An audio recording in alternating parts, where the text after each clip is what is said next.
since I've been home. Well, how are you folks doing? There is nothing like Christmas in Calico. Getting a cup of hot chocolate at the Calico Saloon, roasted chestnuts over at the barn, finding just the right gift for someone real special.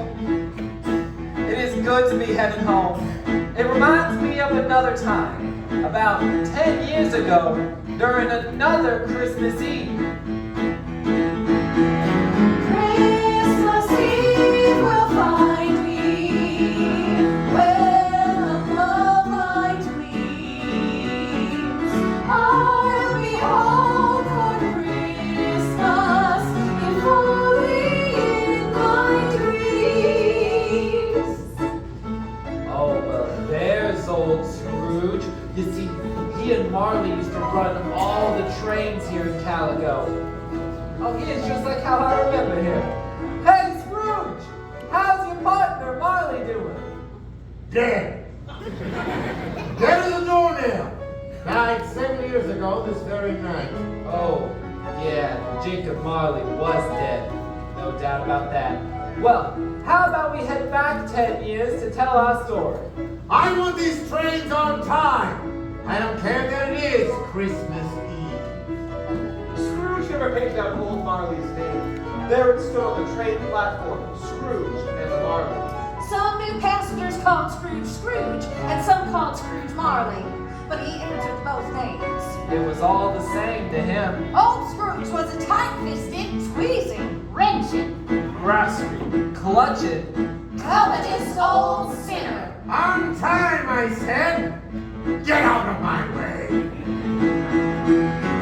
Christmas Eve will find me where the light gleams. I'll be home for Christmas if only in my dreams. Engine 42, now departing.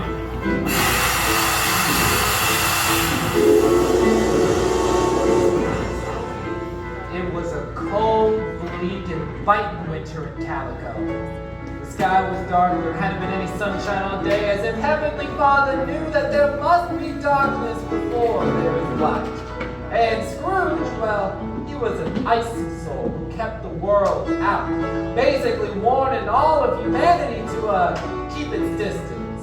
But there was a time, of all the days of the year on Christmas Eve, old Scrooge sat busy in his office, poring over some ledger books alongside his only clerk, Bob Cratchit.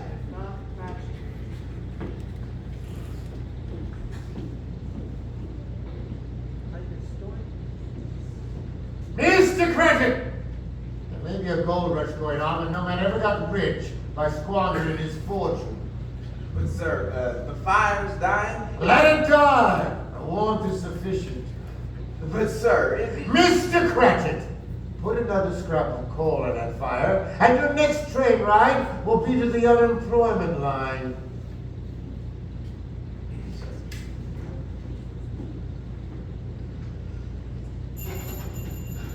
Merry Christmas, Uncle. God save you. Bah! Humbug! Christmas a humbug. You don't mean that, I'm sure. I do. Merry Christmas. What right have you to be merry? You're poor enough. Well, what right have you to be dismal? You're rich enough. Humbug! Don't be cross, Uncle. What else can I be when I live in such a world of fools as this?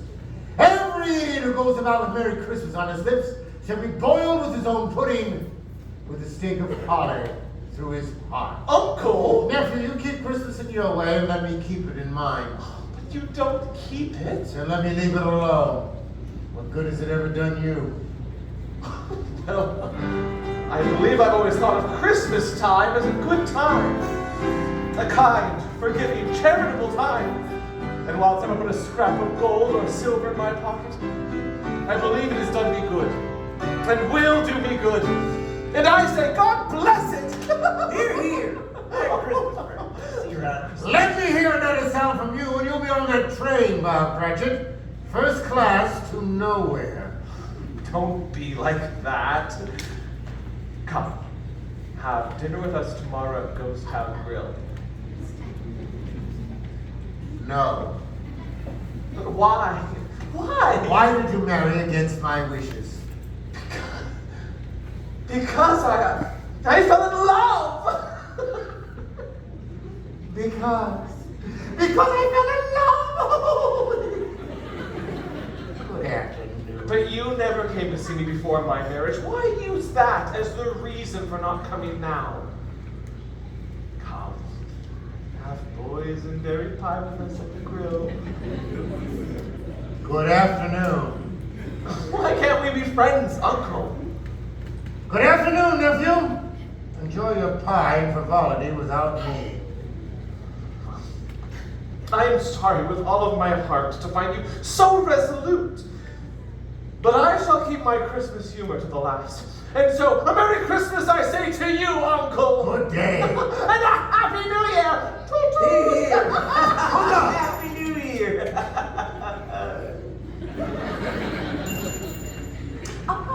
Scrooge and Marley's, I believe. Have we the pleasure of addressing Mr. Scrooge or Mr. Marley? That's Mr. Marley. Mr. Scrooge has passed the other way around. Oh, yes, I understand. Yes. Mr. Scrooge, Mr. Marley's passed. We have no doubt his generosity is well represented in his surviving partner. At this festive time of year, Mr. Scrooge, we at the Calico Welfare Office believe it is our civic duty to make some slight provision for the poor and the destitute in town. Are there no prisons? Prisons? Well, yes, the Sweetwater prison is still in operation. And the mines, are they still in operation? Yes, they are, though I wish I could say they were not. Many a father have died, toiling away in a mine shaft. No, I was afraid from what you said at first that something had occurred to stop them in their useful course. I'm very glad to hear that is not the case. Dirty hands are productive hands, as my father used to say. Well, a few of us in town are raising a fund to provide some food and comfort for those in want. What shall I put you down for? Nothing.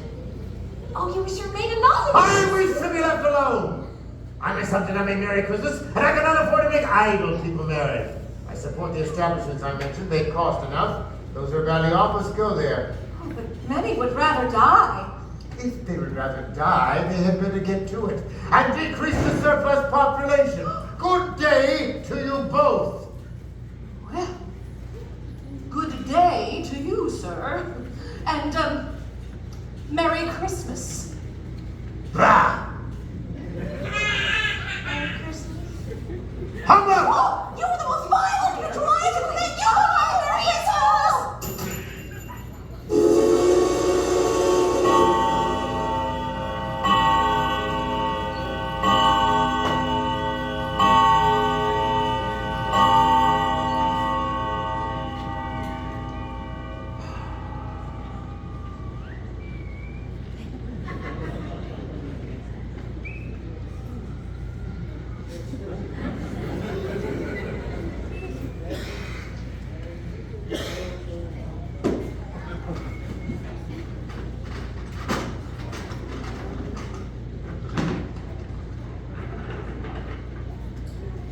You want the whole day off tomorrow, I suppose? If it's quite convenient, sir. It is not convenient. And it's not fair to pay a man a day's wages for no work. But, sir, it's only one day a year. A poor excuse for picking a man's pocket every 25th of December. Well, if you must have the whole day, be here all the earlier next morning. Yes, sir. Thank you, sir. Merry Christmas. Never mind. Fool. I didn't Merry Christmas on his salary. A man with his family. All those mouths to feed. Deck the halls with boughs of holly. Go there! Get away from there! Before I run you out of the rail! Be gone, you little gutter snipe! I'll get you, you little scallywag! Go on! Get! Old Scrooge made his way back to his bleak home, right behind the Calico Bank. He always joked that he lived there in order to keep an eye on his money, but no one ever laughed though.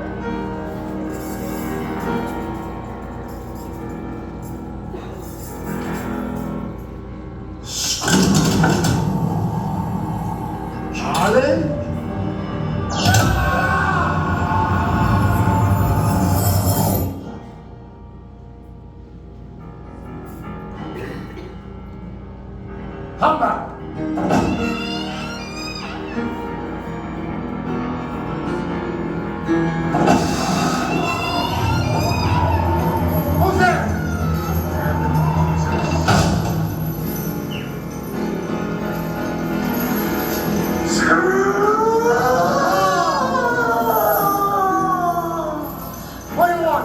Who are you? In life, I was your partner, Jacob Marley.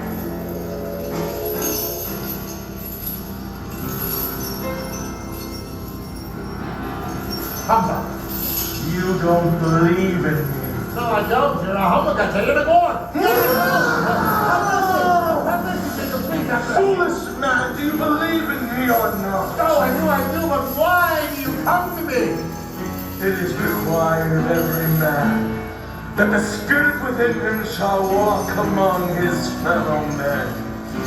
Should the spirit not go forth in life, it is condemned to do so after death. You're wrapped in chains, Jacob. Why? I bear the chains I forged in life. I made them link by link and yard by yard of my own free will. The chains you bear were as long and as heavy as the 7 Christmas Eves ago, and you have labored on them since. Please, Jacob, speak some comfort to me. I have none to give. I cannot make up for my wasted life. But Jacob, you made the trains run on time. You were a good man of business. Business! Mankind was my business. Charity, mercy were my business. Oh, hear me, Ebenezer. You have the hope, the chance to escape my fate. And that is why I have come to you. You always were a good friend to me, Jacob. I thank you. What is it you intend to do? Tonight, you will be haunted. Haunted? Did you say haunted, Jacob? I do. You will be haunted by 3 spirits. Expect the first when the clock tolls 1. Wouldn't I just take them all at once and get it over with? Look to it! Look to it! You cannot hope to escape my piteous fate! My time is nearly gone. Remember me, Ebenezer! And remember what has passed between us! I will, Jacob! I will! Jacob? Jacob? Humbug! It was just a dream.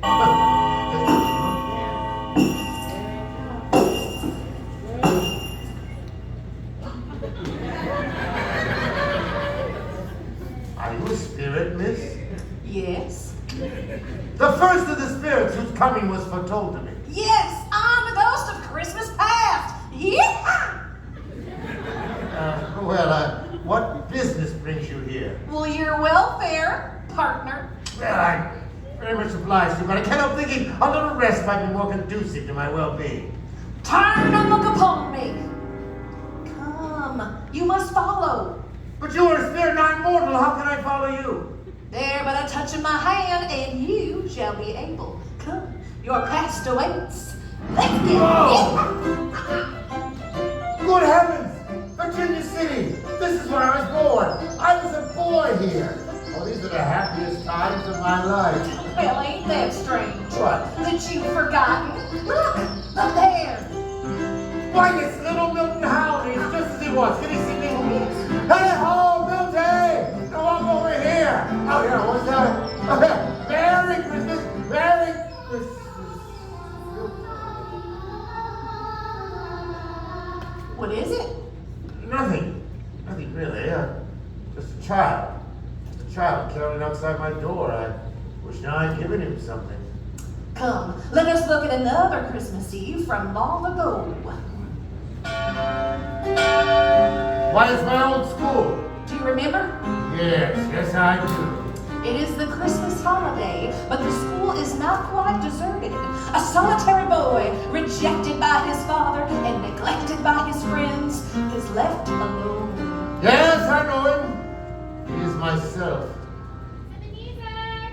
Ebenezer! Is it can be? Yes, it is the past. She will see you as you were. Oh, Fam, my darling Fam. Oh, dear brother, I've come to bring you home. Home? Yes, But Father is so much kinder than he used to be. He spoke so gently to me one dear night that I was not afraid to ask him once more if he might come home. And he said, yes, today he sent me in a carriage to bring you, and you are never to come back here ever again. God bless you, man. God bless you. We'll be together all Christmas long and have the merriest time in the whole world. Oh, Pam. I'll see that your things are taken to the coach. Hurry along now. Ebenezer, I've missed you so much. Oh, come along. We mustn't keep Father waiting. No. Always a delicate creature, and she had a large heart. Yes. Yes, she had. She died a young woman and had children. I believe your nephew. She died giving him birth. Just as your mother died giving you birth, for which your father never forgave you. That music! Is it familiar? Do you know it? No! Why, this is my first job in Calico. Bookkeeper at the Calico Saloon. Why, look, this is Dakota Dan and Camille Tate alive again. Oh, how they could dance and sing. Oh, they were so talented. Oh, and so giving. Why, every Christmas Eve they closed up the saloon, and Dan and Camille gave us all a wonderful party. There was food, punch, music, dancing. It was glorious, simply glorious. Well, now is that such a great thing to do? I mean, it seems like such a small consideration. Small? Well, isn't it? Just a few dollars, 3 or 4 at the most. Is that so much that they deserve your praise? That's spirit isn't that why the happiness they gave us was as great as if it had cost them a fortune. Oh, well, Nothing. Nothing in particular. It's my clerk Bob Cratchit. I should like to say a word or two right now, that's all. patience. Your journey continues. No. No, Spirit, please. I don't wish to see this. But you must. Do you remember? Yes. Her name was Belle. You were engaged to be hitched. Yes.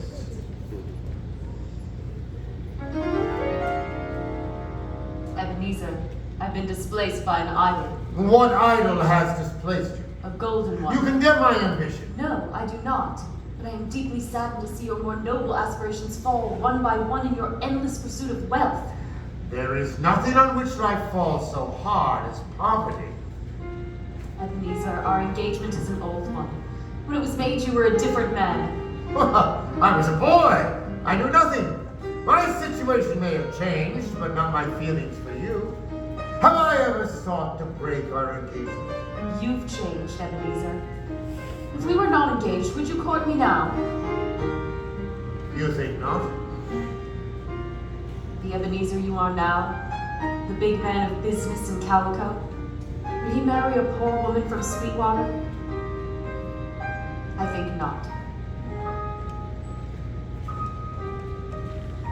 And so I release you. Well, May you be happy in the life that you have chosen.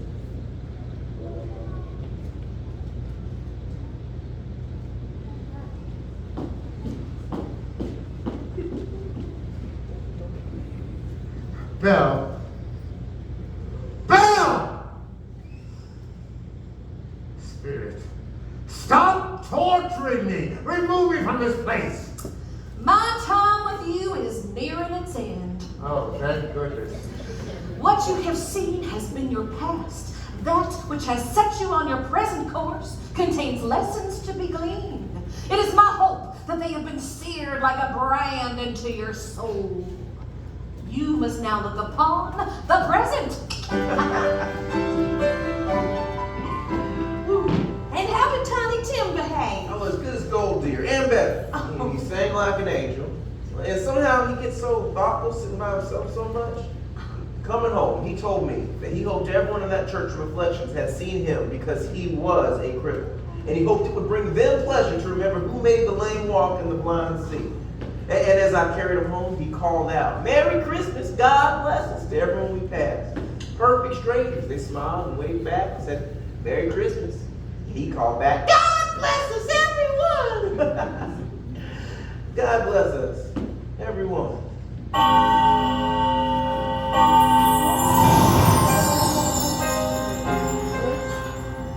Oh, great, another one.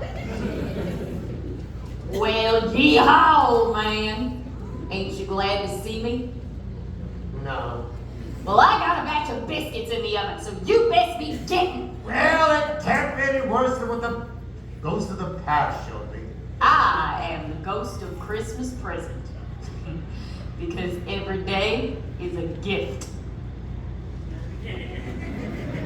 Are you ready to skedaddle? No, I mean haunted against my will. Too bad! You must understand what you've been and what you will become. May God bless Tiny Tim. He's growing stronger and hardier every year. We'll have many Christmases more, I'm sure. And Mr. Scrooge has given me the entire day off with pay. Oh, Mr. Scrooge, if I had him here, I'd give him a piece of my mind. Dear, it's Christmas. Christmas or not, he's a stingy, unfeeling old man. No one knows that better than you, Bob. Right, dear, but Christmas. Very well. I'm sure he'll be very merry and very happy, I have no doubt. Come on, let's see to these children and that boysenberry fudge. Spirit, tell me, will Tiny Tim live? I see a vacant seat by the hearth and a little crutch carefully preserved. No. If these shadows remain unaltered by the future, the child will die. Well, Spirit, please say the child will be spared. Well, if they'd rather die, they'd better get to it and decrease the surplus population. Did I say that? No, I cannot be angry with my uncle if I try. He is his own worst enemy. If he won't come to the grill and dine with us here, he loses much more pleasant company than he could possibly know. To you. May God bless him! How can he be so forgiving for someone who's been so cold to him? What does he hope to gain from it? Not everything is a gain as you see it. Some gains are simply warm feelings. Warm feelings for me? Hey, I'm just as confused about him as you are. We have gone as far into the now as we can. You must now look upon the shadows of the time to come. Spirit, I know you've opposed it to me. Good. Wait, what's happening? Where is this place? Who are you? Will you not speak to me? Are you the third spirit whose coming was foretold to me? I don't wish to see anymore.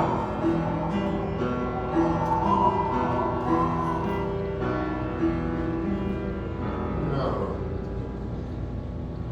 It is much past Mr. Cratchit's time. He walks a little slower these last few days. I've known him to walk very fast indeed, with Tiny Tim on his shoulder. And he was so light to carry. His father loved him so. He was no trouble, no trouble. I'm sorry, dear. I couldn't help myself. You went there to the cemetery? I did. It'll do you well to see it. It's a lovely place. You will see it often. I promised him we'd walk by there every Sunday. He said that'd make him very happy. And that we shouldn't mind. And not to be grieved. My child. My poor little child. Bob? Spirit, answer me this question. Are these the shadows of things that will be? Or the shadows of things that might be? Spirit, answer me, please. Are these the shadows of things that will be or might be? The shadows of time to come may be dispelled by an altered life. Thank you, Spirit. Can you show me in the shadows of the time to come what is to become of me? A cemetery? Look there. Ebenezer Scrooge. He died alone. Ebenezer Scrooge. Ebenezer Scrooge. Ebenezer Scrooge. No! Spirit, please! I'm not the man I was! I'm changed! Tell me I may sponge away the writing on this stone. Assure me there be entering the shadows of the time to come by an older life. I will honor Christmas in my heart and try to keep it all the year long. Oh, please, Spirit, please, forgive me, forgive me, forgive me.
I'm as light as a feather. I'm as merry as a schoolboy.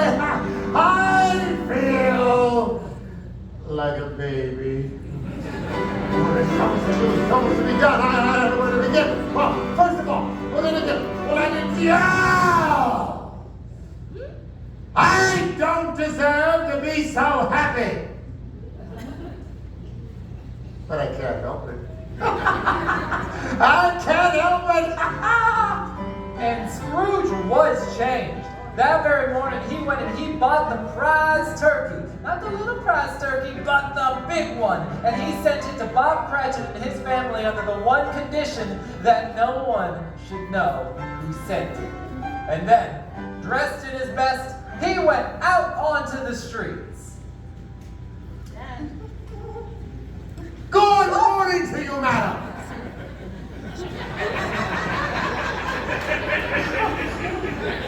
Scrooge! Yes, it is. I fear my name may not be pleasant to you. Allow me to ask your pardon. Well, if you would have the goodness to accept this, if you please. There you go. Well, bless me! Mr. Scrooge, are you quite certain? Oh, yes, and not a nickel less. A great many bad payments are included, I assure you. Well, I don't know what to say to such generosity. Please don't say anything at all. You will come to visit me for future donations? Oh, yes, I will. I most certainly will. Oh, thank you so much. I'm very much obliged. Oh, madam, if I may, just one more thing. I should like to wish you a very Merry Christmas. And a great many back payments on that as well. Oh, Mr. Scrooge, it's not how many you've missed. It's how many you have left to give. Merry Christmas, Mr. Scrooge. Merry Christmas. Merry Christmas, partner.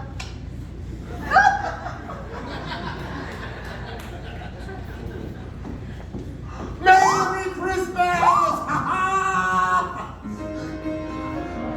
That very day, that very wonderful Christmas day, Scrooge went to church, walked the streets of Calico, embraced strangers, and found that everything could make him happy. Uncle Scrooge capped the night off at the grill with me and the missus. Then, early the next morning, he went directly to the office at the station. He wanted to be there first to catch Bob Cratchit coming in late. That was the very thing he had his heart set upon. The clock struck 9. No Bob. A quarter past. Still no Bob. He was a full 18 minutes behind.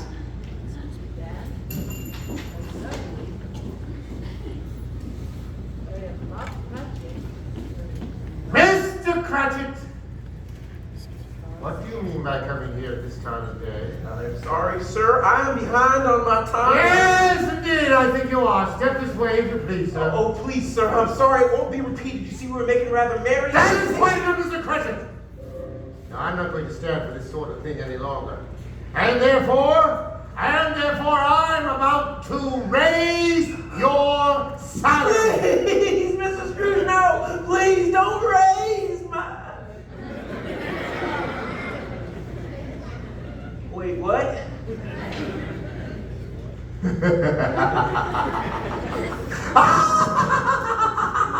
It's all no. It's all right, Bob. I haven't lost my senses. Sorry, I couldn't resist. No, you see, Bob, I've come to my senses.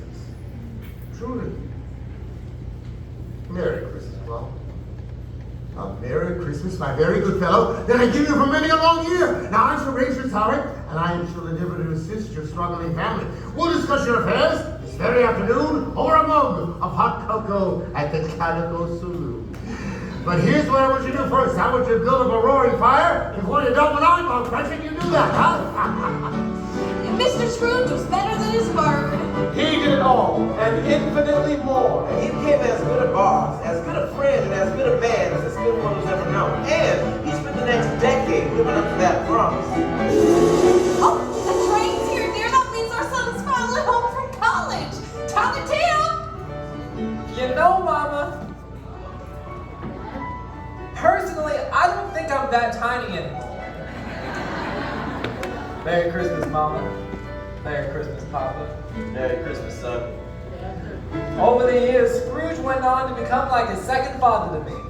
Well, it's about time you showed up. Merry Christmas, my boy. Merry Christmas, Tim. Merry Christmas, Mr. Scrooge. Thank you for everything you've done for me. Thank you for saving my life. No, Tim, it was you who saved mine. I may not have many Christmases left, but I intend to make each and every one of them count. And it was said of him that he was able to keep Christmas well every single day of the year. May it truly be said for all of us during this wonderfully joyous season. And so, as I have once observed, God bless us. God bless